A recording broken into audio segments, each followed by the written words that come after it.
या अशोक खरातच्या टीम मध्ये ज्यांनी आता महिला आयोगाचा राजीनामा दिला आणि महिला प्रदेशाध्यक्षपदाचा राष्ट्रवादीचा राजीनामा दिला, त्या रुपाली चाकणकर जणू काही त्यांनी उपकार केल्यासारखे राजीनामे दिले, त्याच्यामध्ये खरोखर आरोपी आहेत.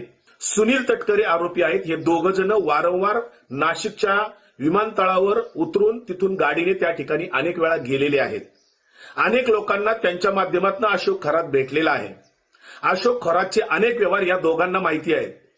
अशोक खरात, सुनील तटकरे आणि रुपाली चाकणकर यांचे सर्व सीडीआर गेल्या काही वर्षातले तपासले पाहिजेत. सिन्नरचे आमदार माणिकराव कोकाटे हे अशोक खरातचा अडथळा ठरत होते. माणिकराव कोकाटे कधीही त्या अशोक खरातकडे गेल्याचं कुठेही फोटो नाहीत, कुठेही चर्चा नाही. याच अशोक खरातने सुनील तटकरेंना जेव्हा सरकार स्थापन होत होतं त्यावेळेस माणिकराव कोकाटेंना मंत्री करू नये अशा पद्धतीचे फोन केलेले आहेत.